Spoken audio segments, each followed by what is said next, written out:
Hey guys, Nerd1 here, and in a couple of days, meaning like a week from now, but I'm excited. I'm already getting my stuff together. That's kind of like who I am. Once I hear, like, for example, we're going camping, I'm getting ready like weeks in advance just because I'm bored, I'm excited. But that's what I'm doing here. But in a week from now, I'm going to be having my first World War II reenactment, and I'm decided because I already got everything packed and ready, but I also have a week to do so. So I'm just going to show you guys everything that I'm bringing to this reenactment. So I wasn't going to show the boots first, but since they're right here in the camera, we'll go over the boots. And these are just the World War II boots that I got from one of the reenactors I'll be reenacting with, and just replicas, not originals, but good quality. They got weird treads on the bottom, nails, But yeah, so we'll just move that over here. Got the boots done. We're gonna get through the boring stuff first. And so we're gonna just bring out my just all my tent stuff. So in World War II, you're supposed to have let me think, 4 tent stakes, and then the other guy would have had 4 tent stakes, and then you would have tent pole, and the other guy would have a tent pole. But I have a full, a full World War II era pup tent, and you're supposed to only bring a half shelter, which this is just half a tent, but I have the other half right here. So like you meet up with someone, and then you put the tents together, and you got a tent, and you're sharing it with this guy. But I don't really want to share this small tent with anyone at this reenactment, even though it's historically accurate. But yeah, I just don't want to. So I'm bringing my whole tent along, and so here's the other half. We'll just move that to the side. Move my tent stakes, which these are not original or replicas of them. I mean, they're pretty close tent stakes, but I didn't want to spend $45 on at the front, which I got most of my uniform and stuff off of. I didn't want to spend $45 at the front to get replicas, 8 of them, replica stakes for my tent. So I just made these all in one night, and only cost me $24. So, and they'll last me a while, and they look close enough, so I'm not worried about it. But then we have these tent stakes, which I learned are not World War II. Are not accurate, but who's going to be inside my tent to judge, really? But these are from like Korean War era, and the World War II ones, they're all like folded, and you put like a little piece of metal to hold it in place. These you just pop on there, and now you have a tent pole. But whoops. But yeah, so these are my tent poles. We'll just throw that aside with everything else. With my boots so they don't get too scuffed by all that. Oh jeez. Let's see what's next I could talk about. We'll get rid of this. Well, not get rid of, but like, you know what I mean. This is my blanket, wool blanket.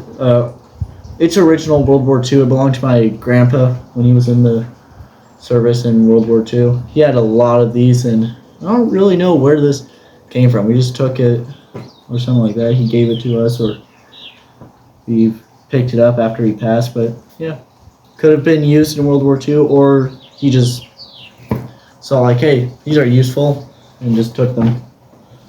But yeah, now it's being used by me. What else? Show you the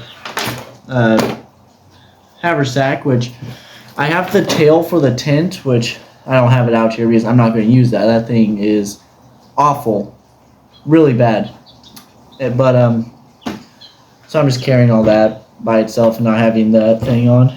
But we'll go through here really fast. I'm not going to like tell you about everything because it's not much, but it's just a couple of things that are useful. It takes a while to open up and put back together. So once I show you guys some stuff to do back together, then we'll continue it. But in here it's just a mess. We have peaches, leftover peaches I didn't eat from that YouTube video I did with my friend living like a World War II soldier. If you guys haven't seen that, there'll be a link in the description, or just view the channel. We have corned beef leftovers from that video, but it's still good, I believe, I hope.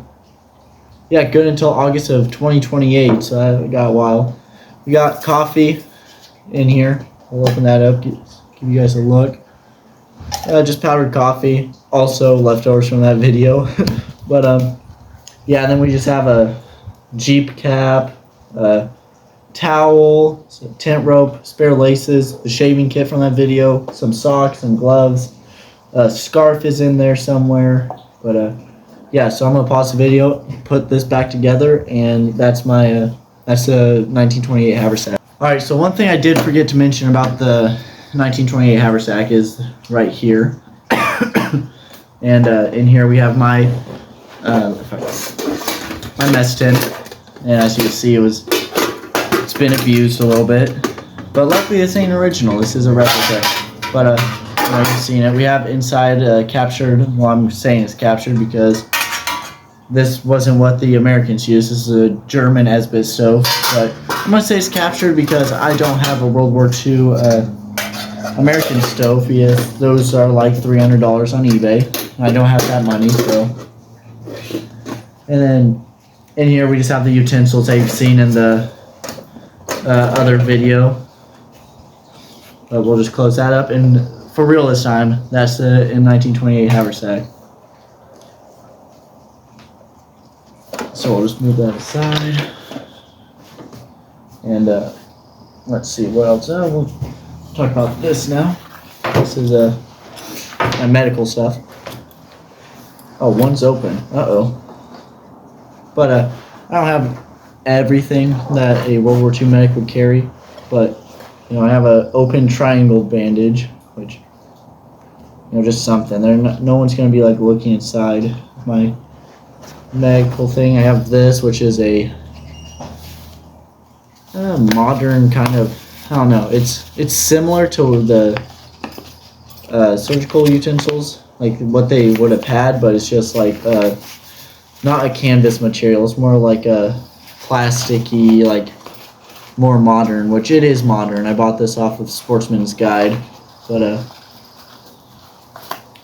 it's accurate to what they would have had. And then I have some more little tweezer like things to shut off arteries and stuff like that, just loose in there. But eventually I'll have a complete accurate medical setup. But you know, I don't really have that much money to start to actually like get everything that a medic would need.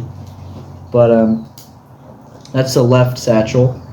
Now we'll open the right one, which I have a couple more medical things in here, which are a little bit more interesting and original. So, like right here we have gauze, which I don't know if you see that very well, but we got a pack of gauze. We have us a first aid kit, which this would have been in little pockets, but you know, I have a cooler little first aid kit. So I like, you know, the pockets on the belt, like those little, yeah, I'll point it out in the next thing. I have the belt, but just another medical thing. It's just a first aid kit. It has a yeah, it's basically this, but like double. It's just gauze and stop the bleed stuff. But so I'll just pile that right there. Next things I have two of, and they're basically the same thing. They're two cast, like in plaster bandages. So you soak these in water and then wrap it around someone's leg, and it would form a cast once it dries. But yeah, original. All of these are original from the Second World War, and that's all the medical stuff. I think, yeah, all the medical stuff for my medical bags. So we'll just put that stuff back in there and move on to the next thing, which is going to be the belt. So close this up. Next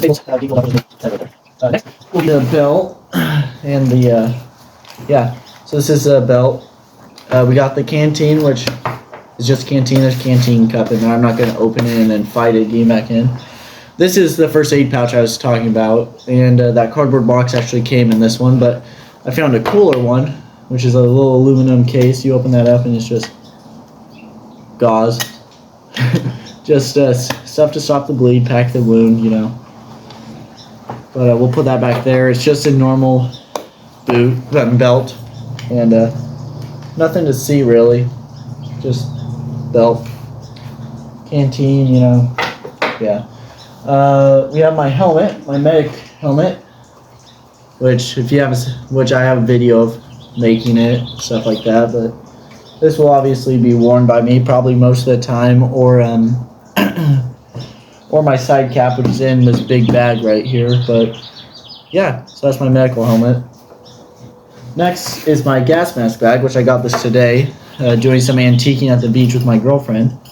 And it's a M9 gas mask bag. I don't have an M9 gas mask, but I got something that's similar. It's basically just a finished clone of the mask, and it's a what is it, M60 gas mask? Correct me if I'm wrong, but I'm pretty sure this is the M60 gas mask, but very similar to what the Americans had in World War II.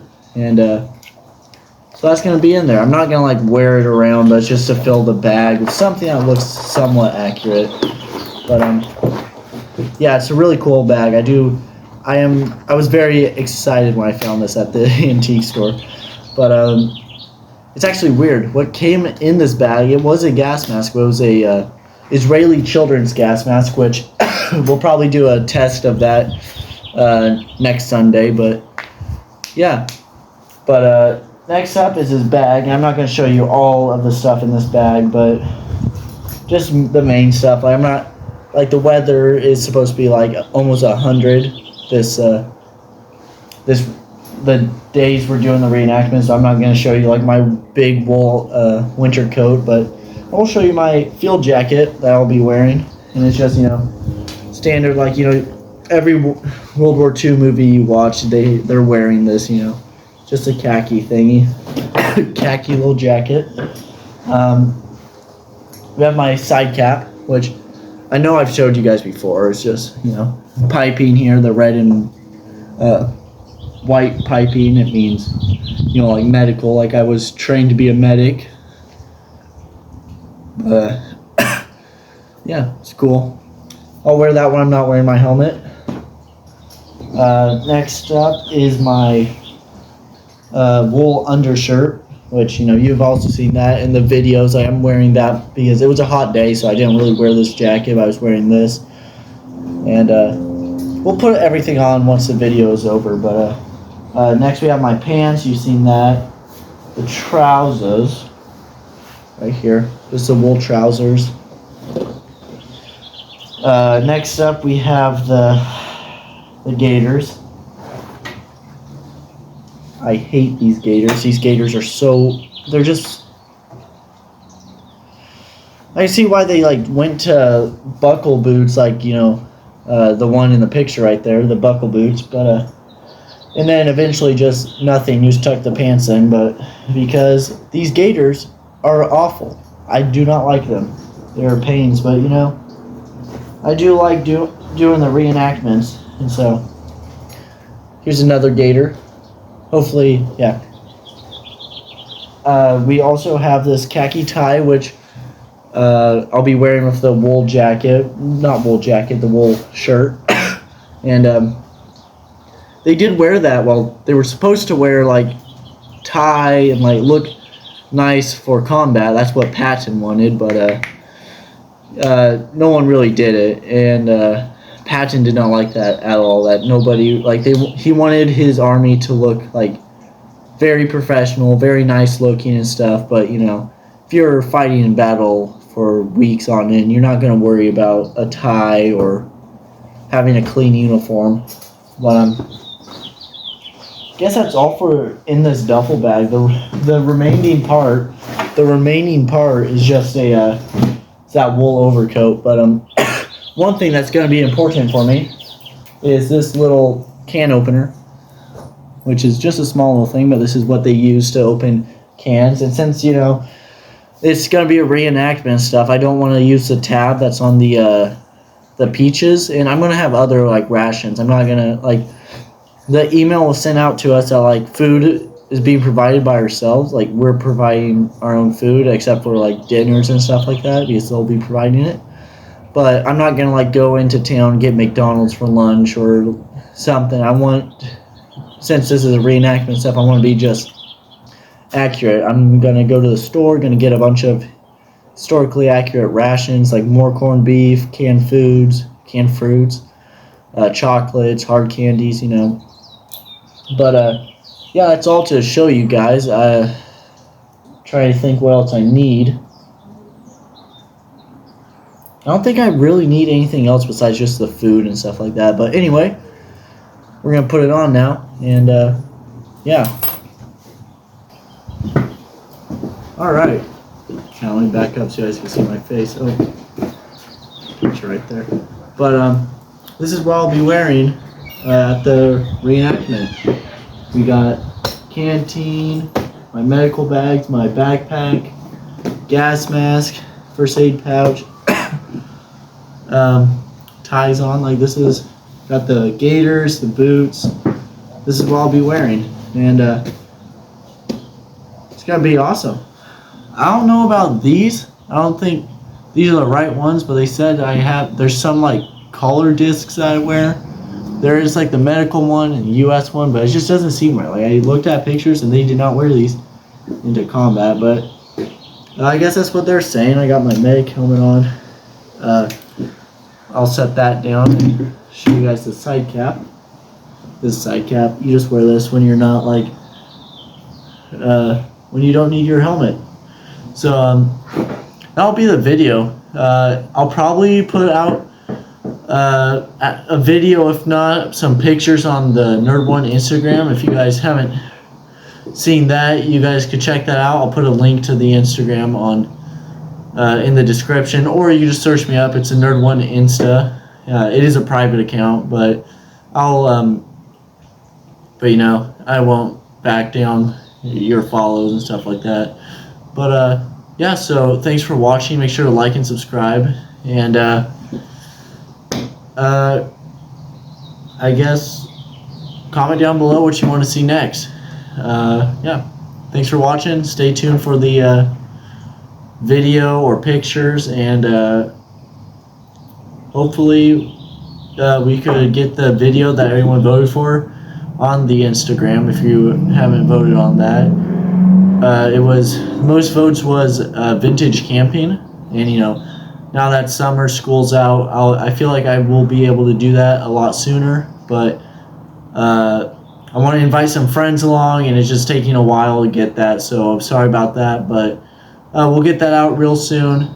In the meantime, we have a possible World War II reenactment video coming out, a definite Israeli gas mask review that will be out next Sunday, and yeah, so stay tuned for that. I hope you guys have a wonderful rest of your Father's Day, and thanks for watching.